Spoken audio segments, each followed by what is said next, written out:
Elisha, Elijah. They're three different people in the Bible. Sometimes you may be confused. You feel like you're gonna get used. Elisha, Elijah. Today we're talking about Elijah. Good afternoon and welcome to South Santiago Lutheran Church. I am Pastor Darrell Toole and I am sitting here with Sammy. Talk a little louder. Sammy. This is Sammy. And be careful because she has her learner's permit and she's on the road these days. But I will admit, she's a good driver and she'll only get better.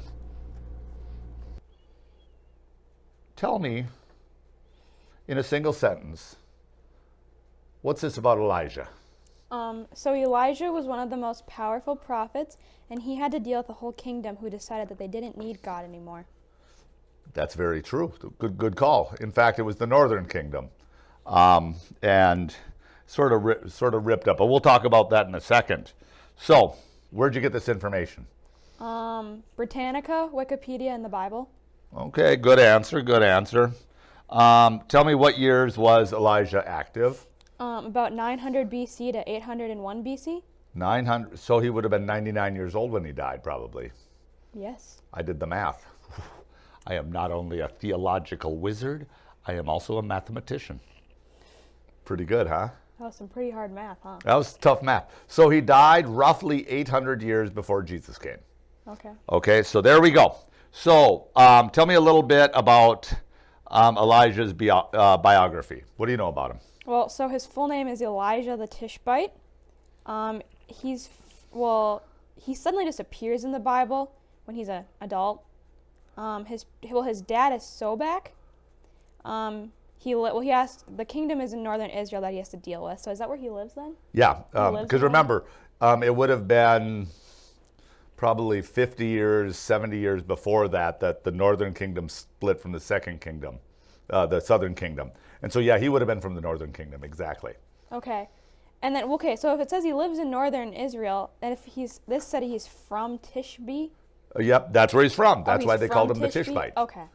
Like, you personally would be Sammy the Becky. Sammy the Becky. What a silly thing to say, huh? Uh-huh. But that's how they did it back then. What else do you know? Anything about what he was wearing? How did he dress?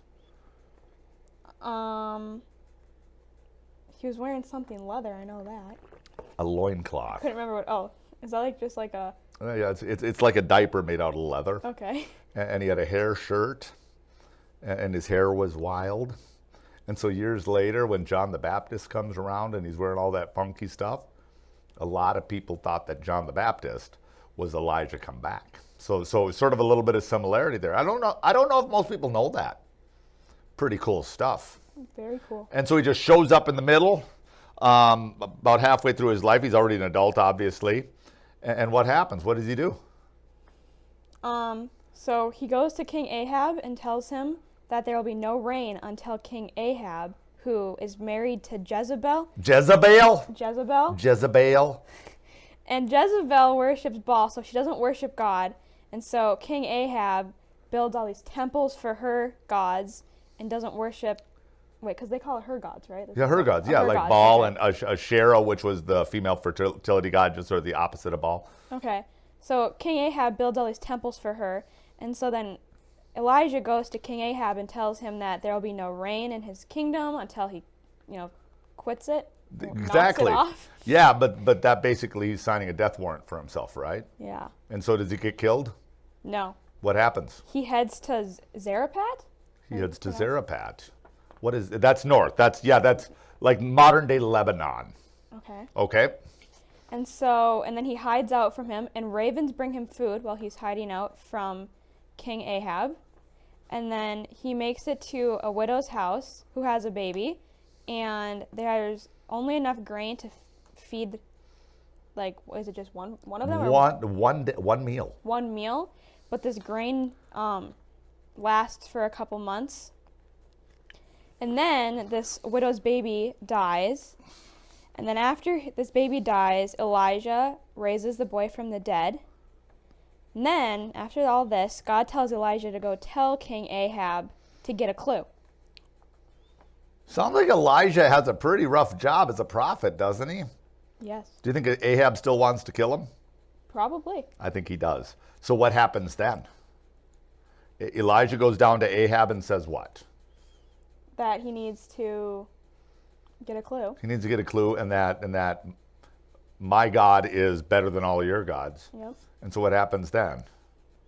So then they go to, is it Mount Carmel? Mount Carmel, yes. They go to the top of Mount Carmel. They go to the top of Mount Carmel, and so all these other people are trying to like prove that their God is more powerful. And then Elijah prays to God and tells God that he needs to show that these people that he's powerful. And so then a big like fire starts. A big fire, like a fireball from heaven comes down and actually burns the rocks and everything. Yep. And then the people who were watching, the priests of Baal and Asherah, just the regular people, they hunt down the 400 priests of Baal and Asherah and kill them all. But this does not leave the prophet Elijah in good standing with King Ahab or Queen Jezebel, does it? No. So what does he do? Does he go nanny, nanny, boo, boo, you can't catch me? No. No, what does he do? He runs off. He runs off Into what? into the wilderness? Into the desert, yeah. The desert? And he just basically lays down and dies. Well, he wants to die. He wants to die. But what happens? He gets a visitor. An angel comes and wakes him up and gives him food. Yeah. And then he falls back asleep again. Yep. And then what happens? The angel comes back and gives him more food. And says what? That he has to travel to somewhere. Yeah. He head south, young man. And he has to go for, it's actually 40 days. That's really cool. Some days that's one of those numbers that means a long, long time. So for 40 days he travels. And so he has to travel 40 days south because that's what the angel told him to do, and he does. And he ends up in the mountains. Of course, he's upset. God, why do you have me doing all this stuff? Everything I'm doing turns to crap. And so he basically says, God, show me something. Show me. Give me a sign. And does he? Yes. What happens? So first there's an earthquake, and that makes the mountaintops fall over. And then there's a big windstorm, and then a big firestorm. And still Elijah doesn't feel God. And then in the silence that happens after all these events take place, then that's when Elijah finally feels the presence of God again. He does. It's like God is right there. Ah, what a great feeling, huh? Could you imagine that?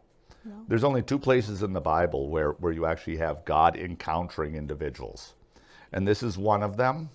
And the other one is Moses on the mountain. With the commandments? Yeah, where he's getting the commandments. Those are the two human beings that have been in the closest proximity to God the Father.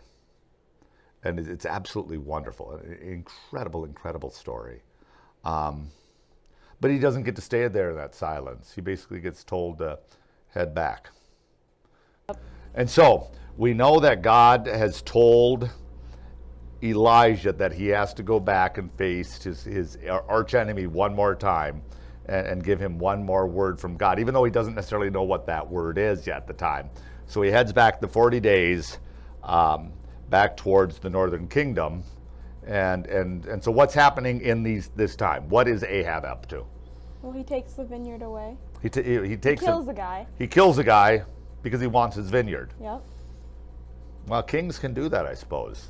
I guess. Probably not a nice thing to do. No. And so then what happens? What does Elijah do? Elijah tells King Ahab that he's going to die, and that his wife is going to, or his queen is going to be eaten by dogs. And his queen is going to be eaten by dogs. That is crazy. Yes, yes. And does it happen? Yes. Give me the rest of the story. I need to know. So then they have to go to war, and in war is when King Ahab is killed. So then Jezebel, the queen, after King Ahab is killed, she puts all this makeup on and gets all pretty and acts so nice. Then she's ended up getting thrown from a second or third story window and dies. And then dogs come and eat her.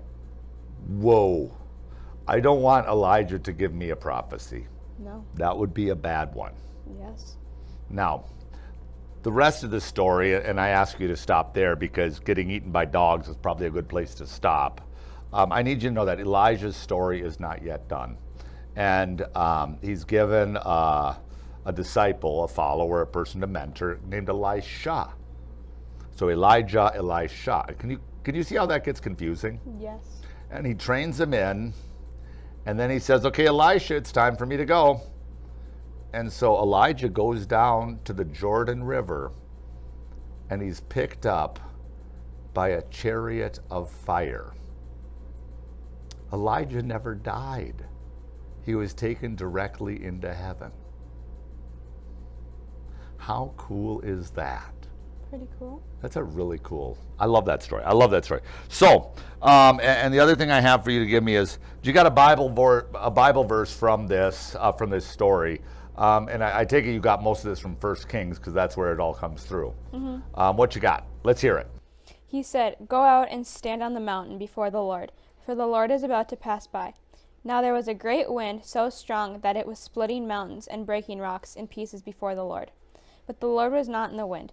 And after the wind an earthquake, but the Lord was not in the earthquake. And after the earthquake a fire, but the Lord was not in the fire.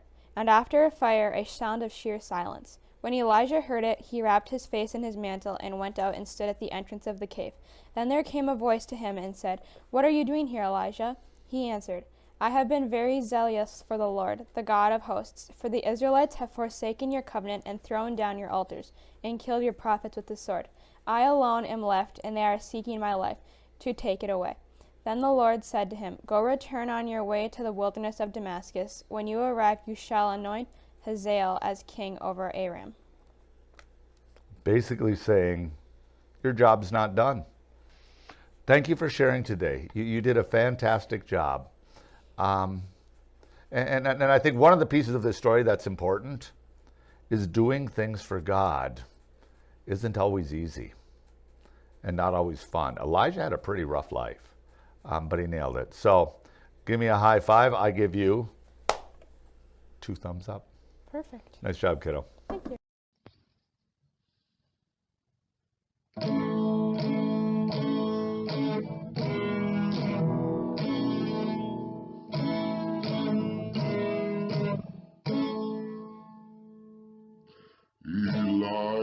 Elisha, Elijah. There are 3 different people in the Bible. Sometimes you may be confused. You feel like you're gonna get used. Elisha, Elijah. Today we're talking about Elijah.